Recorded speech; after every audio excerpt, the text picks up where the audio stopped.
ఈరోజు ఆర్సీబీ గెలుస్తుందా లేదా చూద్దాం. ఫస్ట్ ఆఫ్ ఆల్ ఈ వీడియోకి అయితే లైక్ చేయండి. ఈరోజు ఆర్సీబీ గెలుస్తుందా లేదో ఈరోజు మనం ప్రైజ్లో చెప్పబోతున్నాం. చూడండి,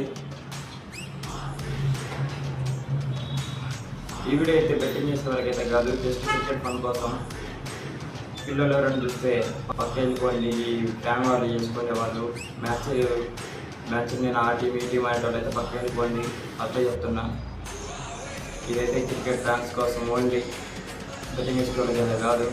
బెట్టింగ్ వేయమాకండి, బెట్టింగ్ వేస్తే మీరే నష్టపోతారు, చాలా ఇబ్బంది పడతారు మీరు.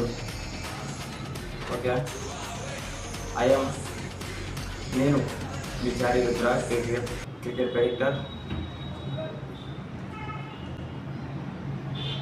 A1 cricket predictor. మనం చెప్పిన మ్యాచ్లన్నీ 90% అన్నీ జరుగుతున్నాయి. మన ముంబై ఆర్సీబీ మ్యాచ్ అయిపోయింది. ఆ రోజు ముంబై ఒక తప్పు చేసింది, అందువల్ల ఆర్సీబీ గెలిచింది. నాకు గెలిచేది కాదు. రోహిత్ శర్మ అవుట్ అయితే అది రిటైర్డ్ అవుట్ అయితమే కాదు, ఇంకో తప్పు చేసింది. ఆ తప్పు మీకు కానీ చూస్తే కామెంట్ బాక్స్లో వేయండి, ఆ తప్పు ఏం చేసి కానీ. ఓకే, ఈరోజైతే ఎల్ఎస్జీ వర్సెస్ ఆర్సీబీ మ్యాచ్ అయితే జరుగుతుంది. ఫస్ట్ మనం టాస్ ప్రెడిక్షన్ ఇద్దాం. టాస్ ప్రెడిక్షన్ వచ్చేసి ఆర్సీబీ టాస్ గెలిచి ఫీల్డింగ్ తీసుకుంటుంది. ఎందుకంటే ఏ టీం అయినా ఫీల్డింగ్ తీసుకుంటుంది టాస్ గెలిచినాక.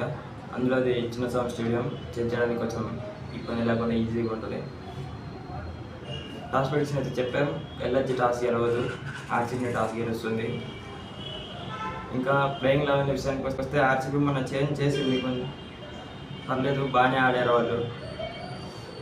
ఎల్ఎస్జీ కూడా టీం చేంజ్ చేసుకొని వస్తుంది. రెండు టీంలు అయితే కొంచెం చేంజెస్తూనే వస్తాయి ప్లేయింగ్ 11లో.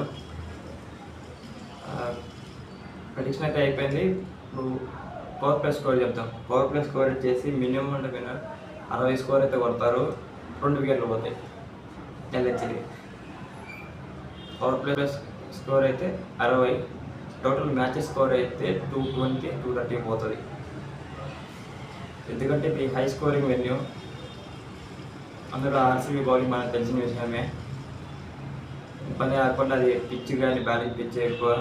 లాస్ట్ టైం చూసాము SRH తోటి 287 కొట్టారు వాళ్ళు, ఇబ్బంది లేకుండా. ఈసారి కూడా అంతే జరుగుతుంది. ఇంకా మనం స్కోర్ చెప్పాము, స్కోర్ అయితే ఖచ్చితంగా 230 పోతుంది. చేజింగ్ మెయిన్ ఇంపార్టెంట్ ఏంటంటే చేజింగ్. ఆర్సీబీ చేజింగ్ చేయగలుగుతా అంటే ఉన్నాడు, విరాట్ కోహ్లీ ఉన్నాడు, చేజ్ మాస్టర్ ఏమో తక్కువేం కాదు, చేజింగ్లోనే మంచి రికార్డు ఉంది. కానీ ఈరోజు చేయదు ఎల్హెచ్సి, ఆర్సీబీ చేయలేదు. ఈరోజు ఖచ్చితం ఎల్హెచ్సి గెలుస్తుంది, గుర్తుపెట్టుకోండి. ఎల్హెచ్సినే గెలుస్తుంది, ఆర్సీబీ గెలవదు. చెప్పాను కదా, ఎందుకంటే అందుకే